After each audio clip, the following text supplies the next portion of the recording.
What's going on, everybody, and welcome to the first sound effects breakdown series video of the new year. This week we're headed all the way back to 1985, which saw two major releases.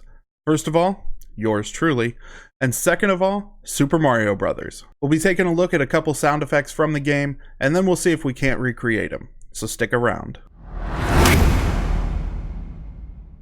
So when I'm not making YouTube videos, I still sit around and watch a whole bunch of YouTube.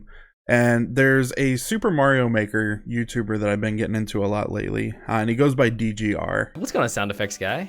Yeah, we're basically best friends now. I'm only kidding. I just happened to stop by one of his live streams, and he said, hey, super nice guy. So if Super Mario Maker is a game that you get into, make sure you go check out his channel. A lot of great content there. But watching his videos is actually what inspired me to go ahead and do the Super Mario Bros. Sound effects for our breakdown series. Now, when it comes to sounds on the NES console, audio wasn't done in the same way that we do video games today, where we take a WAV file and we put it into our project. Instead, it used an audio chip. And this audio chip primarily used a sawtooth and square wave synthesizer to create all the sound effects for the games. So what I've done is grab 5 sound effects that I recorded directly from the game, and we're going to go ahead and take a look at them. We're going to slow them down a little bit and see if we can't figure out exactly how they were created. So I've got a 1-up, the coin collect sound, the flag at the end of the level, the pause menu sound, and getting a power up. So these are the actual files.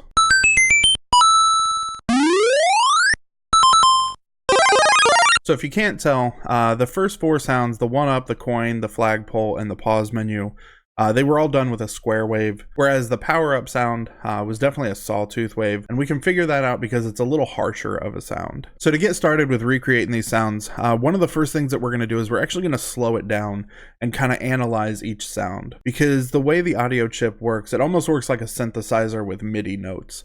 Everything was played in an actual note form instead of just a sound form. So we're going to play all these sounds at half speed and see if we can't figure out what notes were used to create them. So if we were using a DAW like Audacity, it's got a little slider up at the top that you can adjust the playback speed. But in Pro Tools, if you hold the shift button and hit the space bar, it'll actually play everything in half speed.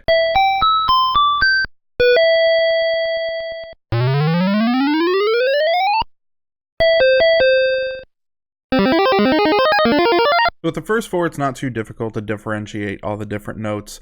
That power up, even at half speed, is still really fast. It actually kind of sounds like a really fast guitar tapping. So like I said before, these sounds were created with either a square wave or a sawtooth wave. So what I've done was I went ahead and I created 2 virtual instrument tracks. And using Massive X, I just created a synthesizer, first of all for our square waves, and then one for our sawtooth waves. And that's all I've changed from the default settings, is just making one a square wave and the other one a sawtooth wave. Now typically for something like this, I would pull out the MIDI keyboard, but I want to do everything on screen, that way you guys can see what's happening. So we're going to go ahead and start with this power up sound.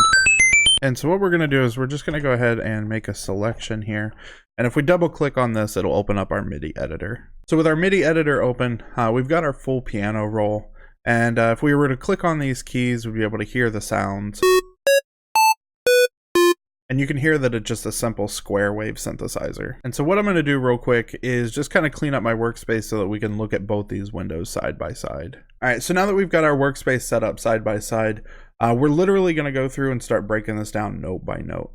So what I'm going to do for this power up sound is I'm just going to highlight the very first note. And if we listen to that, now we can come down and find that note on our piano roll.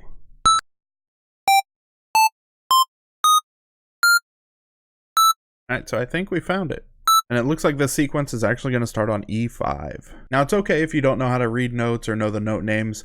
You can just play around on the piano roll until you find the right pitch. And so I'm just going to go ahead and take this and kind of stretch it out a little bit to where it matches roughly the same length as the waveform. And then we're just going to move on to our next note.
All right, so now that we've done that for every single note, let's go ahead and solo this track and see how it sounds.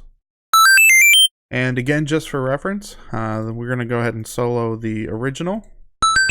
And again, the one we created. So it's a little bit faster, but if we just play around with the tempo, I'm sure we'll be able to dial it in. All right, so I originally had the tempo set at 500. Played around with it just a little bit, and it seems like 450 is actually perfect. So here's the original again, just for reference. And at 450 BPM, here's the one that we created. So it's going to sound just a little bit different because, you know, obviously the first one is a recording, the second one's a virtual instrument. So we're going to go through with this exact same method and recreate all of them. All right, so now we've gone through, we've listened to each of the notes. I played them back at half speed. That way I could identify them on the piano roll, and then just went ahead and plugged them in. And all these sounds are super easy to create. The very last one, the power up sound, was a little tedious, but we were able to get it done. So the first one that we did, obviously, was the power up. And again, just so you can hear how that sounds. And then the next one was our coin pickup. This one was super simple as it's only 2 different notes. And I can honestly probably make this just a little bit shorter. So next up we have our flagpole raising, which was actually a really simple one as well. It's 35 sequential notes that start on B flat 2 and just go up from there. The next one was our pause menu. This is another super simple one. It actually just alternates between E5 and C5.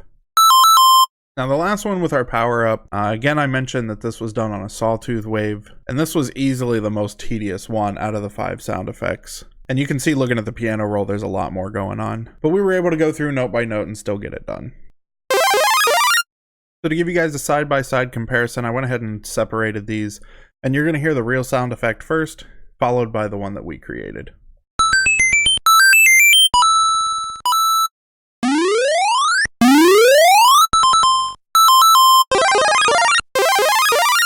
Alright, so that's going to wrap things up for this week's sound effects breakdown. I hope you guys enjoyed it. If you want to see more, don't forget to hit that subscribe button along with the notification bell so you can stay up to date with all the videos that I'm putting out. And if you have a favorite movie or video game sound effect that you think we should break down, let me know in the comments section below. You can also get a hold of me on Discord by joining the Sound Effects Discord server. So as always, thank you guys so much for tuning in and hanging out. Until next time.